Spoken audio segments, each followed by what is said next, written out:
You're an Avenger.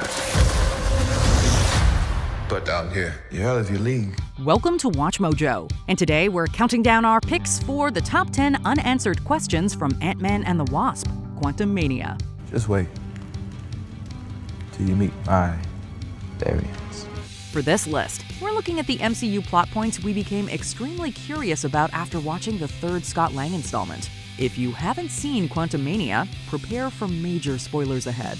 Which future MCU project are you most excited about? Let us know in the comments.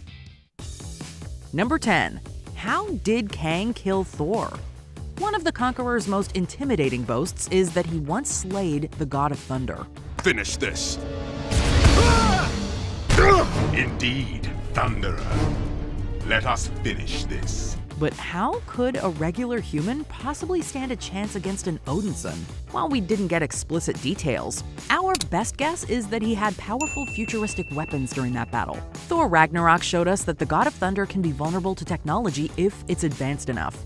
We're guessing that Kang figured out what kind of weapons had the force to take down an Asgardian. These Avengers, we have seen them appear in various timelines, only to be eliminated. Since Ant-Man is not quite as strong as Thor, we're assuming that the Conqueror was stripped of his god-busting equipment before he fought Scott in the quantum realm. You may not want her to watch this. We had a deal. Number 9. Do the Avengers still assemble? Avengers!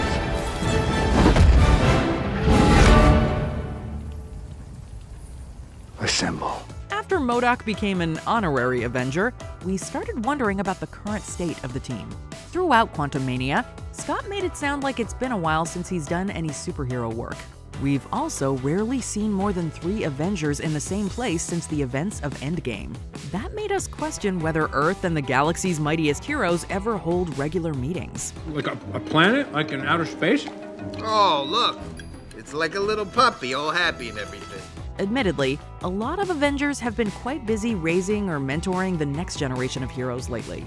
But given that a ton of world-ending threats emerged in Phase 4, we think it's a good time for the team to hold an intergalactic Zoom meeting. This channel is always active, so if anything goes sideways, anyone's making trouble where they shouldn't, it comes through me. Number 8. What happened to Ghost? Every cell in my body is torn apart and stitched back together. Over and over, every day.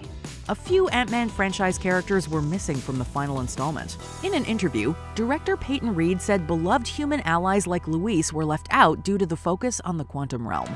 But that statement makes the absence of Ghost stand out more. In the second film, the heroes discover they can treat her painful molecular condition by getting energy from the quantum realm. Okay, healing particles secured for our new Ghost friend. Great. However, Ghost isn't even mentioned in the third film. We also don't know if she was snapped away after the events of Ant-Man and the Wasp. If Ghost wasn't, that means she went 5 years without quantum treatment. While we know she survived because she's slated for the upcoming Thunderbolts movie, she might be bitter about suffering for half a decade. I'm not gonna hurt you, Scott, unless I have to. Become a WatchMojo channel member and get exclusive perks like Mojo emojis, loyalty badges, priority comment replies, and exclusive members-only content, including live list rankings with the Mojo staff and peeks behind the scenes. Don't miss out! Number 7. Is the quantum tunnel time machine still around? What if there was a way that we could enter the quantum realm at a certain point in time, but then exit the quantum realm at another point in time? Like before Thanos. Scott mentions how he saved the world with time travel a few times in Quantumania. That left us curious about what happened to the time machine that made it possible. In the final act of Endgame, Cap used it to return Infinity Stones and a hammer back to their proper times. But was the machine dismantled later? Past MCU films like Spider-Man: Homecoming have shown that villains are more than capable of stealing from heroes. Launch for intercept, green light, green light. Oh yeah. If an antagonist found the machine and got Pym particles, they could easily hop to the past. The idea of a villain manipulating time to scoop up an Infinity Stone or the whole gauntlet is terrifying. So it would be nice to hear whether the Avengers destroyed the time tunnel. Remember, you have to return the stones to the exact moment you got them. You're going to open up a bunch of nasty alternative realities. Number 6. Would Cassie or Kate lead the young Avengers? Stay here. Cassie! Oh no. Throughout Quantumania, it's made clear that Cassie is an idealistic young heroine who wants to help everyone in need. She also has a powerful size-changing suit that helped her defeat villains. If a Young Avengers team is assembled, will she lead? Admittedly, Cassie has competition. Kate Bishop recently got a crash course in heroics from the original Hawkeye. All right, Kate. Let's give him hell.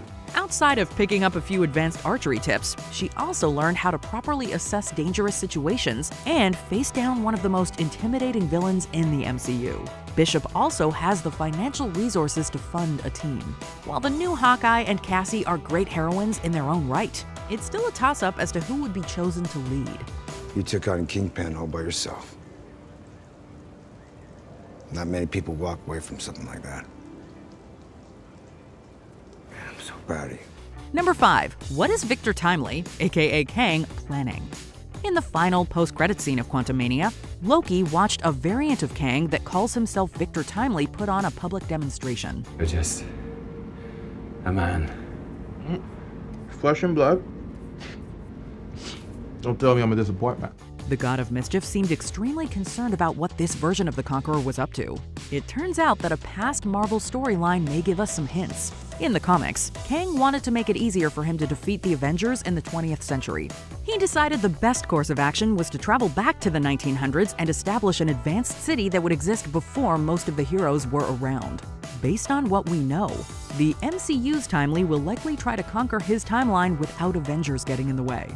I paved the road. You just walked down it. Number 4. Will the heroes stay in touch with the Quantum Realm residents? The heroes made quite a few friends within the Quantum Realm while they were trying to get back to Earth. Additionally, they also left a lot of smart, friendly, and fairly large ants behind in the tiny universe. You've learned about the suit, but you've yet to learn about your greatest allies. The ants. Loyal, brave, and your partners on this job. But do the heroes plan on maintaining these relationships? If another large army attacks Earth, it'd be helpful to have a full battalion of insects on the side of good. Katie O'Brien's Gentora also proved to be a mighty warrior that would be incredibly reliable in a fight. And if Scott wants to know what his enemies are thinking, William Jackson Harper's Quaz should be able to get into a villain's head. Hopefully the heroes don't forget to check in on their Quantum Realm friends. You know the sound that a fork makes in the garbage disposal? That's the sound that my brain makes. All the time. Number 3. Did Kang really die? I don't have to win. We both just have to lose. We don't blame Scott for wondering if he actually beat the Conqueror after the final battle was over.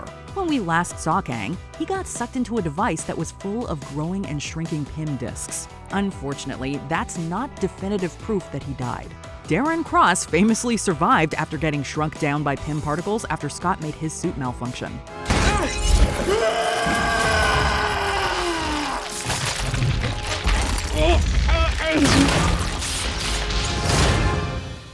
And he's not the only villain that managed to survive an incident that should have killed them. If Kang managed to survive the Pym particle incident, he would show absolutely no mercy to Scott Lang. One of the most powerful men in the multiverse might try to get revenge on Ant-Man in the near future. Let me make this easy for you. You will bring me what I need, or everything you call a life will end. Number 2. Was Kang always a part of Janet's story? What are you so afraid of? There's something I never told you. During Quantumania, Janet reveals that she's been keeping her frayed relationship with Kang under wraps for years. But what if she never had a choice? Quantumania's Kang reveals that he was exiled into the Quantum Realm because he couldn't stop conquering timelines. However, he shouldn't have been able to do that. A variant of Kang called He Who Remains spent eons trying to prevent the multiverse from existing. Once I isolated our timeline, all I have to do is manage the flow of time and prevent any further branches. It only came back once he was killed. But before this happened, Janet shouldn't have been able to meet an alternate Kang at all. Was her memory rewritten after the events of Loki to accommodate the Conqueror? It wouldn't be the first time in the MCU that a bunch of people suddenly remembered that Kang existed. But someone is coming. Countless different versions of a very dangerous person, and they're all set on war. We need to prepare. Take it easy. You're an analyst, right? What division are you from? What are you talking about? Who are you? Number 1. Did Ant-Man actually doom the world? Who are you? I'm the man who can give you the one thing you want. Since Scott knows he might have encouraged other Kangs to attack Earth, he's left wondering if his team caused the end of the world. But the bigger question is if the planet will exist by the time any of the Conquerors arrive. At the end of Doctor Strange's second outing, the Sorcerer is informed that he caused an event that could lead to Earth's destruction. We also know that a very angry Celestial is weighing whether or not the planet deserves to survive. And what if proved that a villain could arrive from another universe and destroy everything at a moment's notice? At this point, it feels like Earth 616 is truly doomed. The only question is, which being will break the world? I can destroy galaxies with a thought. Why won't you die? Did you enjoy this video? Check out these other clips from WatchMojo, and be sure to subscribe and ring the bell to be notified about our latest videos.